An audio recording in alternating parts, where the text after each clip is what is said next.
The Federation had many unfriendly neighbours lurking just past its borders, from the Romulans to the Cardassians.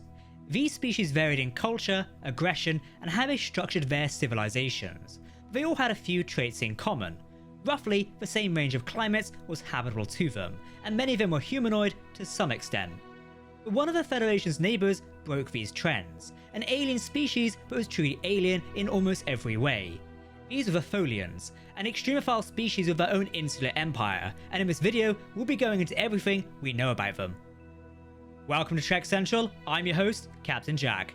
Like always, if you want to keep up to date on the latest Star Trek news, lore and more, then make sure to hit that subscribe button to never miss a video from the team here at Trek Central. You can also follow us on social media for daily updates on the Star Trek universe. Now we're enjoying making these Star Trek videos on various topics, and we hope you are too. If you do want to support their development, please join our Patreon via the link below. You'll get exclusive access to videos and events, as well as more Galaxy class rewards. As always, please do let us know your thoughts in the comments section below, because if you're talking about Star Trek, then we want to hear about it. Okay, engage.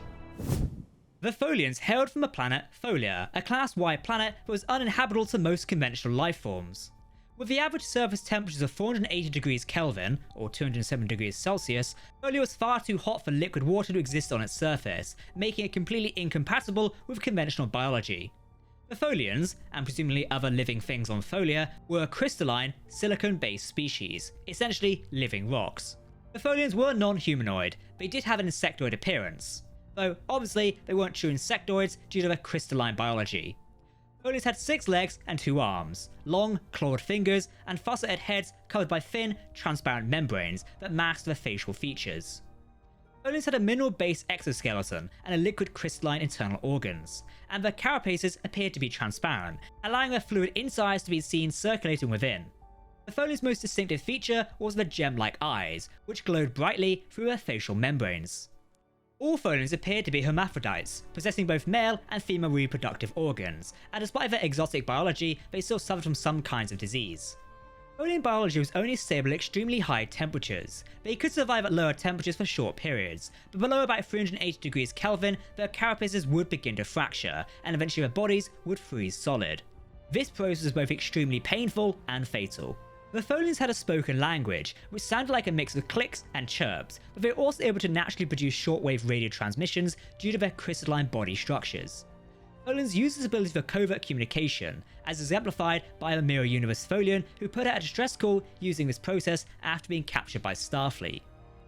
Expanded media sources established that the Tholians breathed a methane-chlorine mix. According to the Lost Era novel, The Sundered, Tholians had only a physical lifespan of 6 to 8 months, but they had a natural form of crystal memory upload that they could use to pass their consciousness from one body to another. In this manner, Tholian consciousness could persist for centuries. Tholians could use the same process to transfer memories to other Tholians, allowing information to be shared quickly and efficiently across the whole Tholian species. While Tholians didn't have a true hive mind, Tholians had to actively choose to share their memories. These capabilities could make it seem as if they did. The same novel also claims the Tholians had a caste system, with all Tholians having been bred for specific societal roles. Little is known for certain about Tholian culture, apart from the fact that Tholians placed a high value on precision and accuracy, disliking deceit and insisting on punctuality.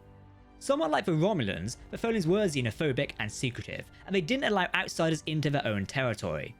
The Tholians weren't violent xenophobes, like the Breen were, they did have a deep, instinctual distrust of non-Tholians, who they usually preferred to avoid. The Tholians ran their own interstellar state, which is known as the Tholian Assembly. The Tholian Assembly controlled a sprawling region of space in the Alpha Quadrant, and it was the third largest power in the region in terms of its territorial extent, behind only the Klingon Empire and the Federation. Despite this, the Tholian Empire rarely got involved in local geopolitics. In keeping with the Tholian xenophobia, the Tholian Assembly was isolated and didn't allow outsiders into its space. According to the RPG module, the Alpha Quadrant Sourcebook, the Tholian Assembly was built on highly unusual technology.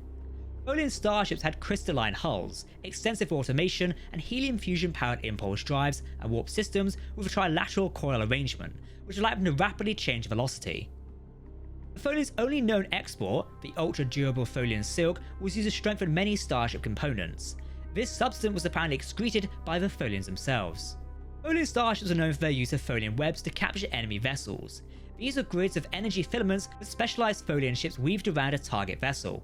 And once fully active, they serve as a massive immobilization field, preventing the target vessel from escaping or firing on targets outside of a web. Craft that usually attempted to escape a Tholian web will be sliced apart by the filaments. The Tholians use these webs to capture enemy vessels to drag back to their territory for processing. Little is known of early Tholian history, or how the Tholian Assembly even formed. The Tholian Assembly was a major regional power by the 22nd century, at the latest, by which point they had gotten involved in the Temporal Cold War. The Tholians of this period took a keen interest in technology from the future, which they sought to take for their own in order to enhance their own technology. In 2152, this led to the Tholians' first contact with humanity, when a squadron of 4 Tholian ships got into a skirmish with Enterprise NX-01, over the control of a time-travelling Federation vessel from the 31st century. At around the same time, the Tholians of the Mirror Universe attempted to capture a 23rd century Federation starship by creating an interphasic rift, which connected the year of 2155 of the Mirror Universe with 2268 of the Prime Universe. Using a falsified distress signal, the Mirror Tholians caught the Starfleet vessel, USS Define, in this interphase, and pulled it through to the Mirror Universe. In the Prime Universe, this caused a standoff between the USS Enterprise, which had been sent to rescue the Define, and a Tholian starship under the command of Loskeen. In the Mirror Universe, the Define was stolen from the Tholians by the crew of the Terran Empire starship ISS Enterprise. The vengeful Tholians destroyed the Enterprise, but its crew was able to transfer to the Define, which they used to destroy their Tholian attackers, forcing their attempt to reverse engineer the ship's advanced technology. In the Prime Universe, the Tholian Assembly had a rather rocky relationship with the United Federation of Planets. The Tholian Assembly regularly annexed new systems along its borders to expand the buffer zone between the core territories and its neighbour space, and this led to several minor wars between it and its neighbours, the Federation included. During the 24th century, the Federation considered the Tholians a primary threat due to their territorialism and xenophobia, and Starfleet veterans of wars with the Assembly considered Tholian battle tactics especially brutal. Despite this, the Tholian Assembly did maintain some diplomatic contact with other regional powers. Beginning in 2271, it sent ambassadors to the Federation and engaged in limited trade with some of its neighbours as well. During the Dominion War, the Tholians signed a non-aggression pact with the Dominion, though they maintained diplomatic contact with the Federation. By the 32nd century, the Tholian Assembly had been replaced by the Tholian Republic. This new government was also considered a major Federation adversary, but little else is known about it. Various expanded media sources shed more light on Tholian history. According to the early Voyages comics, the Federation fought a series of wars with the Tholian Assembly throughout the early to mid-23rd century, which the Federation called the Tholian Expansionist Programs. The Federation saw these conflicts as Tholian wars of aggression, as they typically involve the Tholians attacking colonies near the edge of their space without warning, levelling the colonies and claiming them for the Tholian Assembly. These wars led to the Federation to see the Tholian Assembly as an expansionistic empire.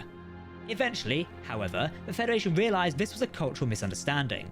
The Tholian Assembly regularly adjusted its borders to account for the movement of celestial bodies through space. Rather than seeing their territory as a set region of space, they saw it as a set group of star systems with large buffer zones around them.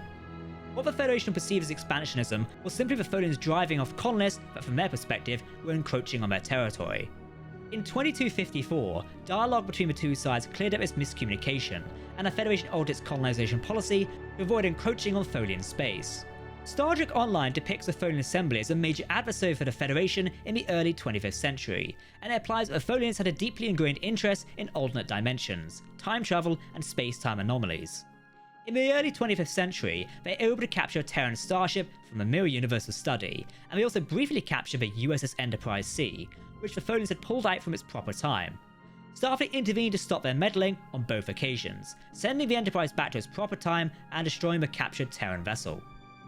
Despite these skirmishes, the Tholian Assembly continued to keep to itself in Star Trek Online's timeline, and the Tholians themselves remained obscure. Nonetheless, the game shows that, by the early 25th century, individual Tholians will begin to venture out from Tholian space, using specialised EV suits to survive the environments that most non-Tholians were accustomed to, appearing occasionally on New Romulus and other worlds.